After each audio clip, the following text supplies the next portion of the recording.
अस्सलाम वालेकुम, it's me Anila representing Fatima academy. आज आइल्स का वेरी फर्स्ट क्लास है जिसके अंदर मैं आपको बेसिक इन्फॉर्मेशन दूंगी कि कैसी टेक्निक्स एम्प्लॉय की जाती हैं और कैसे सोल्यूशन की जाती है क्वेश्चंस की। Very first segment is writing segment, जो कि आज मैं आपको क्लास में समझाने जा रही हूँ। राइटिंग सेगमेंट में 2 सेशंस होते हैं, session 1 and session 2। Session 1 comprises of 150 words while Session 2 is comprising of 250 words. 150 words के लिए आपको 20 मिनट्स मिलेंगे एंड 250 वर्ड्स के लिए आपको 40 मिनट्स मिलेंगे। सो वेरी फर्स्ट सेशन है, हम उसको स्टार्ट करते हैं। ओके, एक बात आपने हमेशा याद रखनी है राइटिंग में। पहली चीज़ होती है कि जब भी आप राइटिंग करते हो तो इसके 3 पार्ट्स होते हैं। First is introduction, second is discussion, that is the main body, third is conclusion. पहला हमारा है इंट्रोडक्शन। इंट्रोडक्शन हमेशा जो आपका चार्ट के स्टार्टिंग में ऊपर दिया होती है लाइन, जिसको आपने एक्सप्लेन करना होता है, दैट इज़ योर इंट्रोडक्शन। आपने वहाँ से इंट्रोडक्शन लेना है। अब यहाँ पर जो इंट्रोडक्शन है वो है the chart below shows the proportion of graduates from Britain university in 2019 entering different employment sector. So basically this is your introduction. तो आपने जब भी इंट्रोडक्शन लेना है, आपने इन लाइन्स में से इंट्रोडक्शन ले लेना है।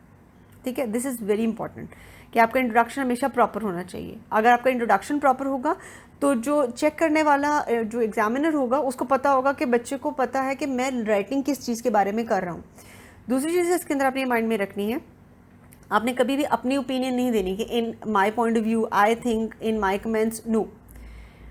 जो भी डिस्क्रिप्शन है आपने वो शो करनी है, that is graph shows, this graph depicts, this graph exhibit, this graph shows.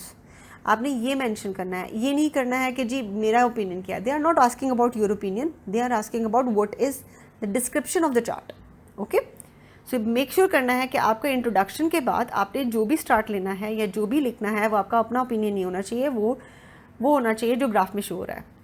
Okay, अब हम सबसे पहले ये बता दूं कि इसके अंदर 150 वर्ड होते हैं। आपने 150 वर्ड से ज़्यादा लिखना है, उससे कम नहीं लिखना।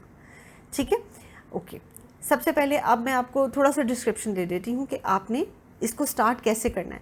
यहाँ पर एक चीज़ मैं आपको बताऊँ कि सेशन 1 जो सा है ये डिफरेंट टाइप्स में होता है। कभी टेबुलर फॉर्मेट्स में आ जाता है, कभी पाई चार्ट की फॉर्मेट में आ जाता है, कभी लाइंस में फॉर्मेट में आ जाता है। डिफरेंट इसके सिनेरियोज होते हैं। Sometime depiction of a complete एक मैप आ जाता है जिसको आपने एक्सप्लेन करना होता है। हम 1 बाय 1 जब इसके सेशन सब लेंगे ना, तो हर क्लास में मैं आपको एक नया सेशन इसके अंदर इंट्रोड्यूस करवाऊंगी ताकि आपके जो पॉइंट्स है वो ज़्यादा अच्छी तरह से एलैबोरेट हो जाए, ज़्यादा अच्छी तरह से क्लियर हो जाए। ठीक है, वेरी फर्स्ट पॉइंट जो अभी हम यहाँ पर डिस्कस करने लगे हैं, that is about pie chart. यहाँ पर हमारे पास डिफरेंट सेगमेंट्स दिए हुए हैं which are highlighted with different colours. तो हम लोगों ने क्या करना है, कंपैरिजन करना है। ओके, हम लोग स्टार्ट करते हैं फ्रॉम द वेरी फर्स्ट। तो स्टार्टिंग आपका क्या होगा, सर्विस इंडस्ट्री सबसे बड़ा चंक है, तो आपने यहाँ से लेना है the 33% of graduates from the Britain university 2019 are employed in service industries which is a major chunk. उसके बाद आपने इसका कंपैरिजन करना है मैन्युफैक्चरिंग इंडस्ट्री से। While in manufacturing industry 16.3% people are involved, which is almost the half of service industries. So we have made the comparison. तो आपने पहले डिस्क्रिप्शन दिया that what is in the service industries, how many people are involved in that, फिर आपने बताया manufacturing industries इसके अंदर कितना इन्वॉल्व है, बाकी बाद में आपने इन दोनों का कंपैरिजन कर दिया। So this is how you have to make lines. Okay, now coming toward the next segment, that is politics and government and education. अब हमें पता है कि हम लोगों ने सर्विस इंडस्ट्री और मैन्युफैक्चरिंग इंडस्ट्री का कंपैरिजन कर लिया है। अब हम एजुकेशन और पॉलिटिक्स एंड गवर्नमेंट इनका कंपैरिजन करने लगे हैं। सो नाउ विल सी, पहले हम लोगों ने स्टार्ट किया था 33% पीपल आर इन्वॉल्व। तो अब हम 33% से जैसे हमने पहले किया, अब हमने इसमें ये नहीं करना है, इसमें हमने इसका स्टार्ट चेंज करना है क्योंकि हमें कोई मोनोटनी क्रिएट नहीं करनी। द चार्ट शोज हमेशा यही जब लाइन यूज़ करेंगे तो द एग्जामिनर विल थिंक कि जी इनके पास एक्स्ट्रा वर्ड्स नहीं है, वो बार बार उन्हीं वर्ड्स को रिपीट कर रहे हैं। No, we have to break the monotony, we have to show them that we have lots of words. So इसके अंदर आप फर्दर मोर यूज़ कर सकते हैं, मोर ओवर यूज़ कर सकते हैं, डिफरेंट वर्ड्स यूज़ कर सकते हैं ताकि आपका जो स्टाइल, जो स्टार्टिंग स्टाइल है सेंटेंस का, वो चेंज हो, ऐसा ना लगे सेम चीज़ ही रिपीट हो रही है। ठीक है, ये चीज़ अपने ख़ास तौर पर माइंड में रखनी है। ओके, अब हम यहाँ पर करेंगे when we compare to। सो अब हम लोगों ने स्टार्ट कहाँ से लिया, when we compare। When we compare education and politics and government sector, then we can easily see that there is a very minimum difference between both of these sections. Education sector is based on 14.7% while politics and government is based on 12.1% and the difference is only 2.6%. How you got the difference, आपने simply in दोनों को minus कर लिया, that's it. सो अब आपके पास दो figures ये हैं, थर्ड फिगर आपने इनका जो डिफरेंस लिया है वो है, तो वो आपने लिख देना है। इस तरह जितनी ज़्यादा फिगर्स आप ऐड करोगे आपका उतना ही पैराग्राफ जो है आंसर पॉम्पोस लगेगा।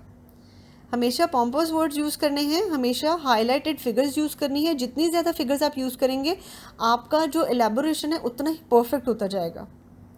अब हम लोग चलते हैं नेक्स्ट सेगमेंट पर, that is science and technology and transportation and warehousing. क्योंकि इन दोनों में डिफरेंस बहुत कम है, 7.8 एंड 7.3%, ओनली 0.5% का डिफरेंस है। सो अब आपने इन दोनों के बारे में डिस्क्रिप्शन देनी है। 7.8% people are involved in transportation and warehousing, while 7.3% people are involved in science and technology.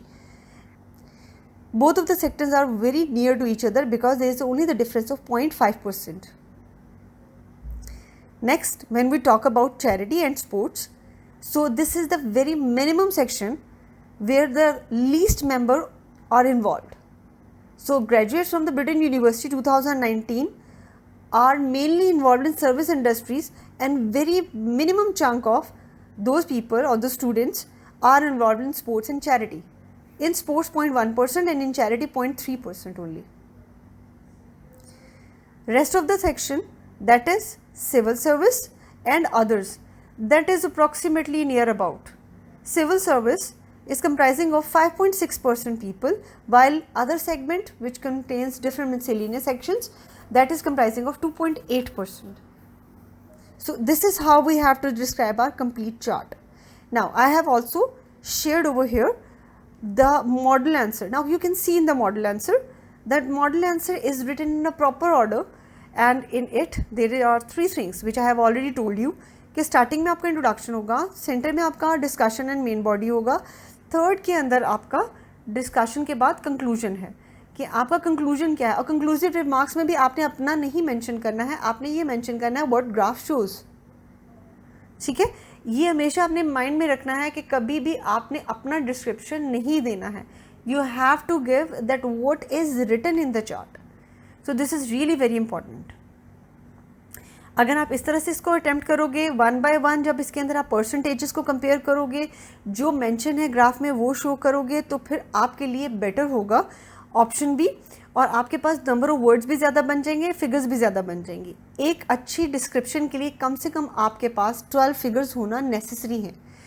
एक जो पैराग्राफ है जो 150 वर्ड्स का, अगर इसके अंदर आप 12 to 14 फिगर्स ऐड कर देते हैं तो that is a very good, consider to be a very good paragraph.